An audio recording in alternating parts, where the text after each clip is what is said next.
Apa ya makna dari semboyan ini?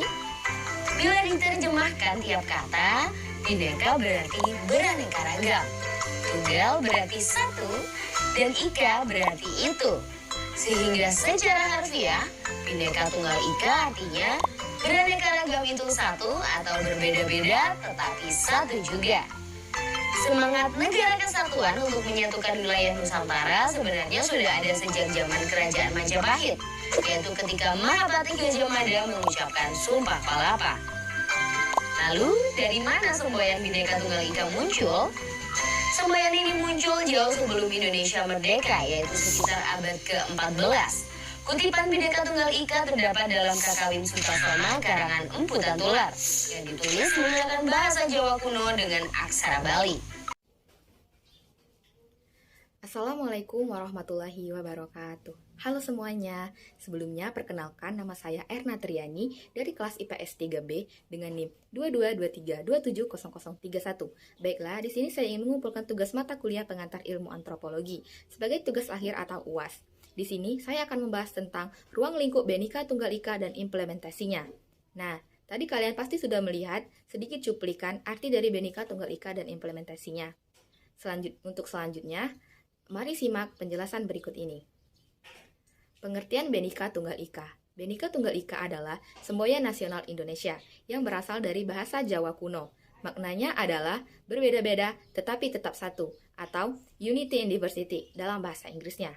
Semboyan ini mencerminkan keberagaman budaya, agama, suku, dan bahasa di Indonesia, sambil menekankan persatuan sebagai negara yang satu. Ada juga pengertian dari burung Garuda. Burung Garuda adalah lambang nasional Indonesia. Jumlah sayap, ekor, dan leher pada lambang Garuda Pancasila ini memiliki makna yang simbolis. Yang pertama, yaitu ada sayap.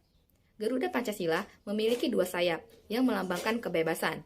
Sayap sebelah kiri dapat melambangkan Bhinneka, yang artinya berbeda-beda. Sementara sayap yang sebelah kanan melambangkan tunggal, yaitu tetap satu.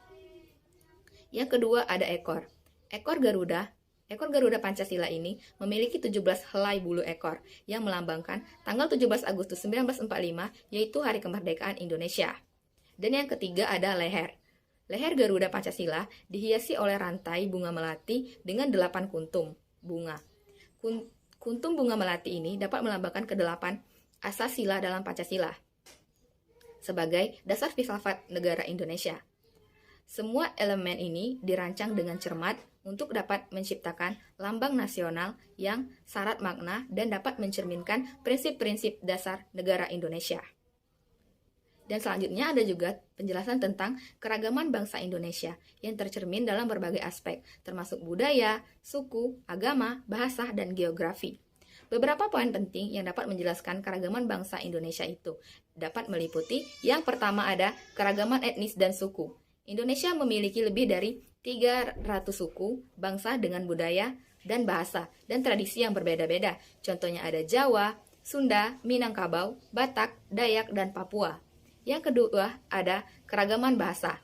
Terdapat lebih dari 700 bahasa daerah di Indonesia yang menjadikan salah satu negara dengan keragaman yang linguistik terbesar di dunia. Dan yang selanjutnya, yang ketiga ada keragaman agama. Indonesia adalah negara yang mayoritas penduduknya Muslim, tetapi juga memiliki komunitas Kristen, Hindu, Buddha, dan kepercayaan tradisional. Kerukunan antar agama menjadi ciri khas Indonesia. Yang keempat ada keragaman budaya.